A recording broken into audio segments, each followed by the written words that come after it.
Alex, un conducteur de train, arrête son train lorsqu'il rencontre un jeune garçon sur les rails. L'enfant est faible et ne parvient qu'à murmurer « Ils ont pris Sam » avant de s'évanouir. Alex décide alors d'aider l'enfant, mais ses bonnes intentions l'entraînent bientôt dans une difficulté. La terreur a parcouru le dos d'Alex lorsqu'il a aperçu une petite personne sur la voie ferrée. Il a immédiatement tiré le frein de sa locomotive et a fait retentir le klaxon. La personne s'est levée à quatre pattes, puis s'est affaissée. Alex a poussé un juron, mais cela faisait 10 ans qu'il conduisait des trains de marchandises à travers l'État et il savait garder son sang-froid dans les situations stressantes. Le train s'arrêta bientôt et Alex sauta de la locomotive. Un jeune garçon maigre et sale leva les yeux lorsqu'Alex s'accroupit à côté de lui. « Ils ont pris Sam », murmura le garçon, puis il s'évanouit. Alex porta l'enfant jusqu'à la locomotive et lui apporta de l'eau et de la nourriture. Les yeux du garçon s'ouvrirent. Il a pris l'eau et la barre chocolatée et s'est jeté dessus comme un coyote affamé. Alex a ensuite posé des questions sur Sam. Le garçon le regarda d'un air méfiant. « Sam est mon grand frère. Nous essayons de voler de la nourriture à ces types à la gare, mais ils ont attrapé Sam. Je me suis échappé, mais je les ai vus l'attacher et le mettre dans un wagon. Depuis, je les suis. Tu as suivi un train? Si est-il de la folie? Où sont tes parents, mon petit, et qu'en est-il des flics? Si est-il sûr qu'il vaudrait mieux les laisser retrouver ton frère? » Le garçon secoua la tête. « Il n'y a que Sam et moi, monsieur, et je ne peux pas aller voir les flics. Ils m'enverraient dans un foyer d'accueil et je ne reverrai jamais mon frère. » Où étais-tu quand ces types ont pris ton frère? Je peux peut-être t'aider. Les yeux du garçon se sont illuminés. « Nous étions au quai 15. » Alex secoua la tête. Ce n'est pas possible. Le quai 15 a été fermé il y a des années. Plus personne n'utilise cette voie. Ces hommes, si, répondit le garçon. Ils sont toujours là, à charger et décharger des choses du train. Sam et moi les observons depuis un moment. Alex estima que le seul moyen de prouver que le garçon, qui s'appelait Nick, avait confondu les numéros de quai était de le lui montrer. Quelques heures plus tard, Alex a conduit la locomotive sur une voie de garage près du début de l'ancienne voie menant au quai 15 et a dit à Nick qu'il allait devoir continuer à pied. Lorsque la gare est apparue, Alex a déposé Nick et s'est approché seul. Un train se trouvait sur le quai. Les doigts d'Alex tremblèrent lorsqu'il photographia le numéro du train et les hommes qui chargeaient des caisses dans les wagons. Il n'y avait aucun signe de Sam. Alex retourna précipitamment dans la cour, courut jusqu'au bureau avec Nick et se précipita à l'intérieur. « Monsieur Kirby, j'ai la preuve d'une activité illégale sur l'une des lignes abandonnées. »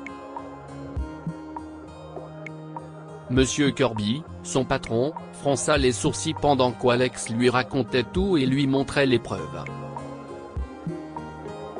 Monsieur Kirby insiste pour qu'Alex lui envoie immédiatement les photos. Vous avez rendu un grand service à l'entreprise, a déclaré M. Kirby. Apportez au jeune Nick quelque chose du distributeur. Si est moi qui offre. Laissez-moi juste aller chercher mon portefeuille. M. Kirby recula. Immédiatement, un coup violent s'abattit sur l'arrière de la tête d'Alex. Des éclats de pétales de soja ont troublé sa vision. La dernière chose qu'il a entendue avant de perdre connaissance, si est Nick qui appelait à l'aide. Alex s'est réveillé dans un wagon de marchandises à l'arrêt, entouré des mêmes caisses en bois que celles qu'il avait vues plus tôt. Sa bouche était scotchée et ses poignets étaient attachés derrière lui. Nick est allongé à proximité. Des voix se font entendre à l'extérieur, elles deviennent de plus en plus proches. À l'intérieur de ce wagon ? Dit un homme. Ouvrez, s'il vous plaît, pour que je puisse inspecter la cargaison. Bien sûr, répondit un deuxième homme. Laissez-moi juste. Oh mon Dieu. Un serpent à sonnette. Le chaos régnait à l'extérieur, mais quelqu'un finit par faire remarquer que ce n'était qu'un serpent des blés. Le deuxième homme suggéra qu'il vérifie les autres voitures au cas où le serpent viendrait de là. Lorsque le train s'est de nouveau arrêté, deux hommes ont traîné Alex et Nick dans un paysage désertique et impitoyable. Le seul point de repère était un ensemble de bâtiments entourés d'une haute clôture surveillée par des gardes armés. Des cafards s'agitaient librement sur la table tandis qu'Alex écoutait le récit surprenant de Sam sur sa capture. J'ai regardé à l'intérieur d'une de ces caisses et elle était remplie d'armes. Chuchota Sam. Si est-il là que les hommes m'ont attrapé. Ils font passer les armes en contrebande au Mexique. Ici, à l'usine, les gens déchargent les armes et mettent des poupées en plastique bizarres dans les caisses avant de les renvoyer. Je pense qu'il y a de la drogue à l'intérieur des poupées. Alex fut horrifié. Il est clair qu'il s'est retrouvé mêlé au trafic d'armes et de drogue d'un cartel. Il était entouré de gardes, d'une clôture incroyablement haute et de kilomètres de désert. Il s'était résigné à mourir dans cette usine paumée lorsqu'il s'est rendu compte qu'il pouvait facilement fabriquer 3 caisses avec un faux fond.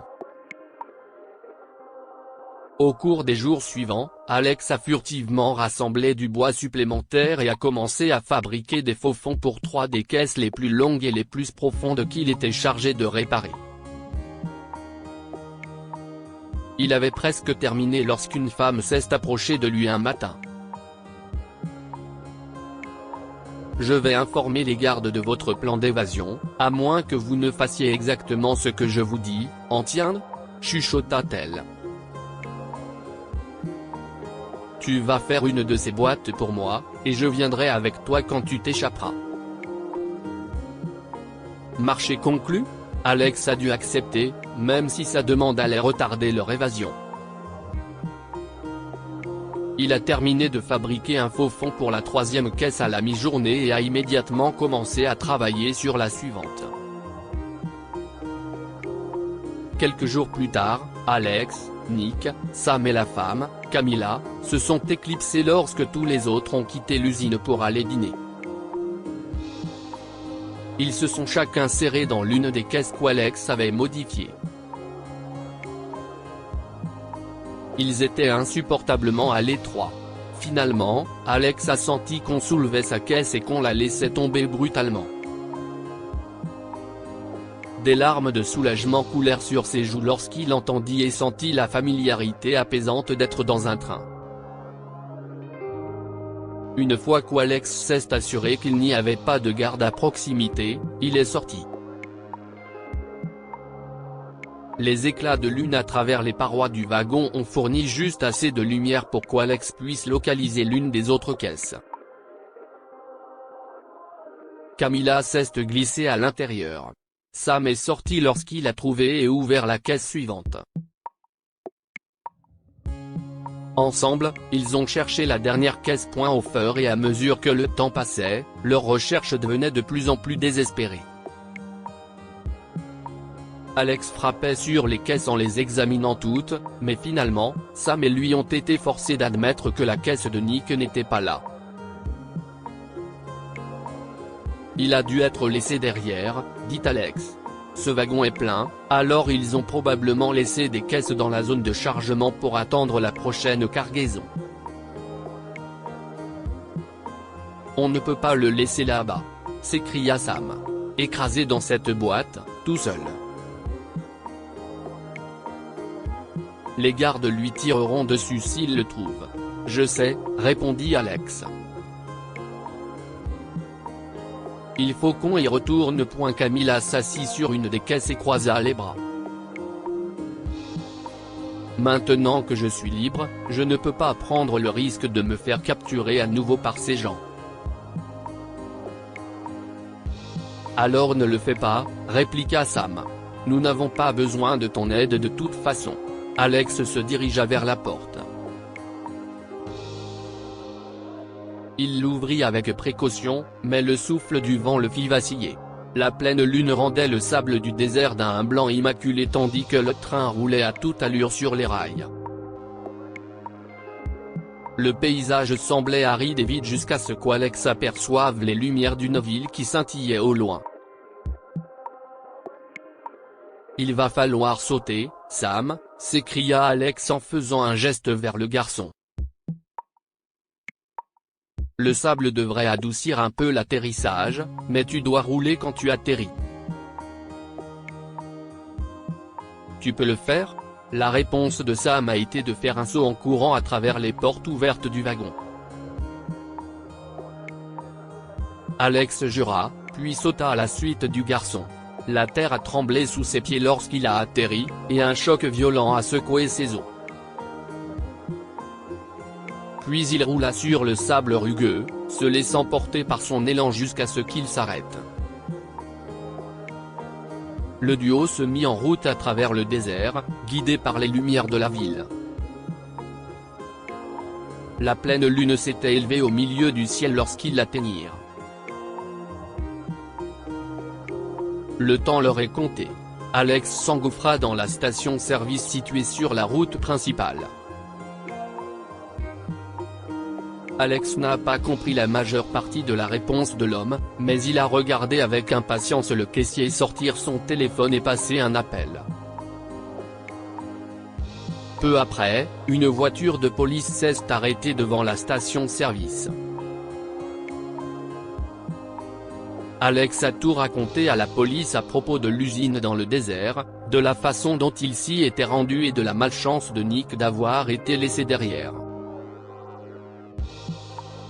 Le policier a immédiatement appelé le central et a rapporté ce qu'Alex lui avait dit.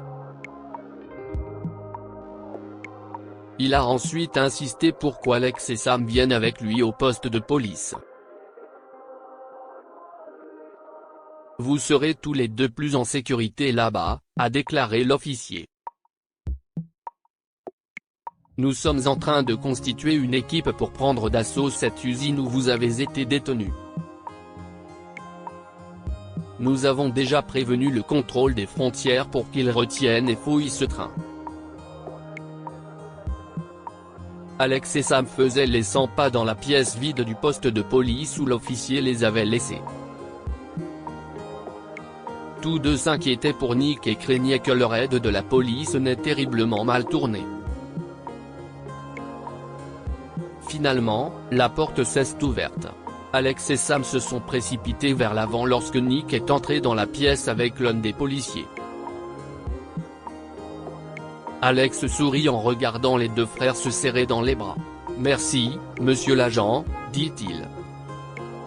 « Alors, vous avez pu libérer toutes les personnes qui travaillaient dans cet horrible endroit ? » Si, et les gens qui dirigeaient l'endroit sont tous derrière les barreaux, là où ils doivent être. Nous avons aussi reçu des nouvelles du contrôle des frontières. La femme qui s'est échappée avec vous a été retrouvée morte à l'intérieur de la voiture. Nous pensons qu'un des gardes l'a découverte et l'a abattue. Alex a baissé la tête. Même si Camilla l'avait fait chanter pour qu'il l'aide à s'échapper, il regrettait qu'elle n'ait pas trouvé la liberté qu'elle recherchait. Dites-nous ce que vous pensez de cette histoire et partagez-la avec vos amis. Elle pourrait les inspirer et illuminer leur journée.